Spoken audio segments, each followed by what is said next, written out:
Hello guys, आज हम 7th class का second chapter nutrition in animals इसके बारे में पढ़ने जा रहे हैं।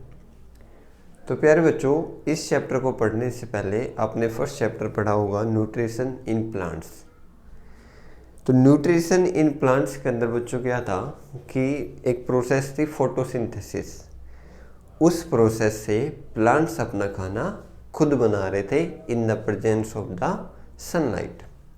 ऐसा हमने जो हमारा फर्स्ट चैप्टर था न्यूट्रिशन इन प्लांट्स उसके अंदर पढ़ा। आपने उसके अंदर ये चीज़ भी पढ़ी कि एनिमल्स डायरेक्टली और इनडायरेक्टली वे में प्लांट्स के ऊपर डिपेंड होते हैं फॉर देयर फूड। भैया तो प्लांट्स के ऊपर डिपेंड होंगे या कोई भी प्लांट ईटिंग एनिमल्स होंगे, उनके ऊपर जो एनिमल्स है वो डिपेंड होंगे फॉर देयर फूड। अब क्या होता है प्यारे बच्चों, क्वेश्चन ये अराइज होता है कि why do we need food. हमें खाना खाने की ज़रूरत क्यों पड़ी। ज़रा आप इसके बारे में थोड़ा बहुत सोचिए कि हम खाना क्यों खाते हैं। भाई क्या हम, लेकिन ऐसा भी सुनना होगा या आपने देखा होगा कि अगर मान लीजिए कोई भी ऑर्गेनिज्म खाना नहीं खाएगा तो कुछ टाइम के बाद वो ऑर्गेनिज्म डेड हो जाएगा। तो ज़रा आप इस बात को सोचिए कि हम खाने को क्यों खाते हैं या why do we need food. ठीक है, क्वेश्चन सबसे पहले यही आ गया, why do we need food. ठीक है, देखिए प्यारे बच्चों, जो हमारी बॉडी है वो किससे मिलकर बनी है, सेल से मिलकर बनी है। ठीक है, अगर हमारे सेल के अंदर ग्रोथ होगी तभी हमारी बॉडी के अंदर ग्रोथ होगी। ठीक है, अब सेल ग्रोथ कैसे करेंगे, सेल ग्रोथ करेंगे जो भी हम खाना खा रहे हैं उसके द्वारा। ठीक है, एक तो हमारे पास रीजन आया फॉर द ग्रोथ। अब क्या होता है प्यारे बच्चों, जैसे कुछ काम करते करते हमारे जो सेल है वो डैमेज हो जाते हैं या मर जाते हैं। ऐसा भी हो सकता है, जैसे मैंने यहाँ पे पिंच किया, हो सकता है कि यहाँ पे कुछ सेल डैमेज हो गए होंगे मेरे, लेकिन ये सेल अब जो डैमेज हो गए इनको रिपेयर करने का काम प्यारे बच्चों कौन करेगा, जो हम खाना खा रहे हैं वो। ठीक है, और जितने भी हमारी बॉडी के अंदर प्रॉपर फंक्शनिंग हो रही है, हम चल पा रहे हैं, सांस ले पा रहे हैं, जितनी भी मेटाबॉलिक एक्टिविटी हमारी बॉडी के अंदर हो रही है, ये सारी चीज़ें कौन कह रहे हैं प्यारे बच्चों, food.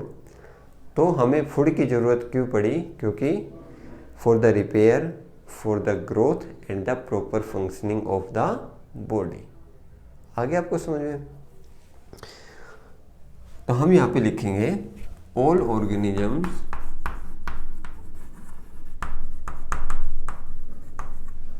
Requires food for growth, repair and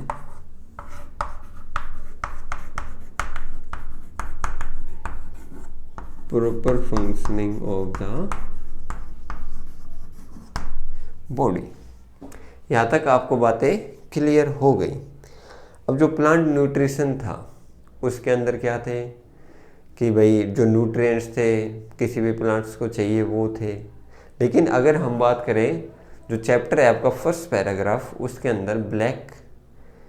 अंदर या आप मान सकते हो ब्लैक इंक से लिखा हुआ है क्या, कि animal nutrition include nutrients requirement, mode of intaking of the food and its utilisation in the body.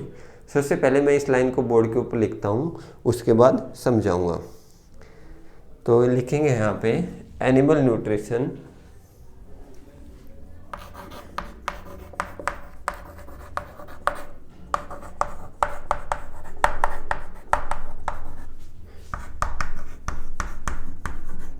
Include nutrients requirement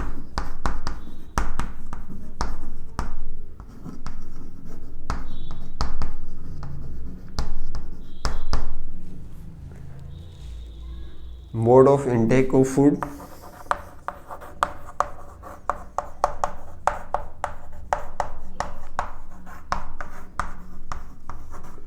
and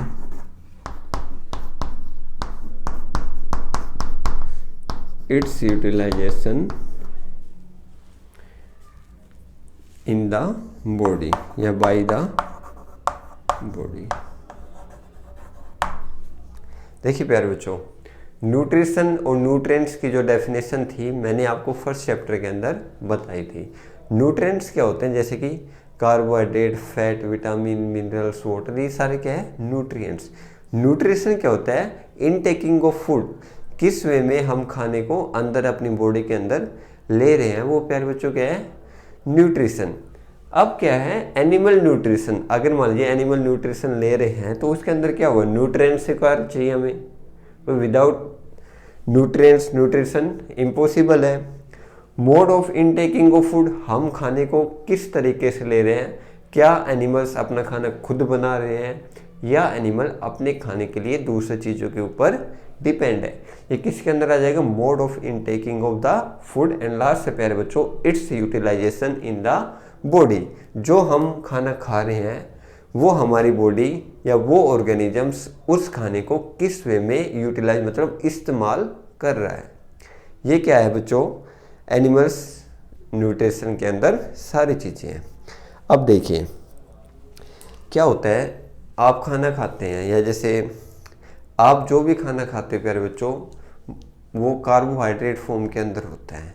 और कार्बोहाइड्रेट का मैंने आपको फॉर्मूला क्या बताया था, C6H12O6। क्या बताया था, कार्बोहाइड्रेट फॉर्मूला हम यहाँ पे लिख लेते हैं।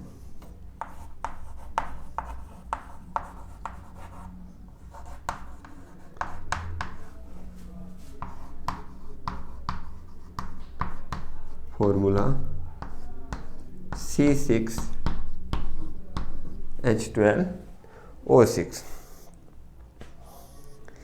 क्या होगा प्यारे बच्चों, आप यहाँ पे देखोगे कार्बन के 6 मॉलिक्यूल, हाइड्रोजन के 12 मॉलिक्यूल, ऑक्सीजन के 6 मॉलिक्यूल। एक तरीके से कैसा स्ट्रक्चर है, कॉम्प्लेक्स स्ट्रक्चर है। अगर मान लीजिए मैं यहाँ पे लिखूँ O2, अगर सिंपली मैं लिखूँ O2 तो प्यारे बच्चों एक ही सिंपल स्ट्रक्चर है। अब क्या होगा, जो कार्बोहाइड्रेट है वो कैसा है, कॉम्प्लेक्स सब्सटेंस है, ठीक है। अब इस कॉम्प्लेक्स सब्सटेंस को हम क्या करेंगे प्यारे बच्चों, धीरे धीरे स्मॉल पार्ट्स के अंदर ब्रेक करेंगे। ब्रेक करने के बाद तब हमारी बॉडी इसको प्रॉपर तरीके से डाइजेस्ट कर पाएगी। जैसे हम एक ऐसे मान लेते हैं, जैसे C6H12 ऐसे है,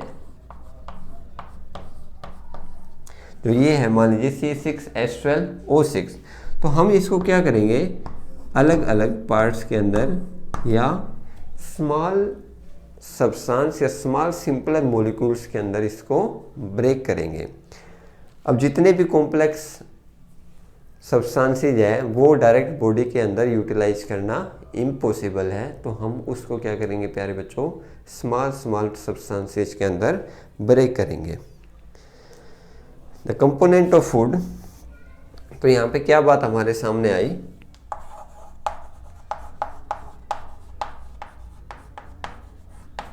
component of food such as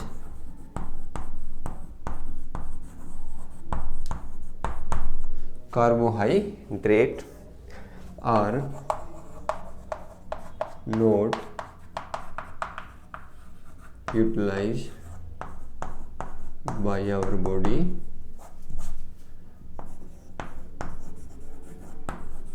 directly, so they are broken in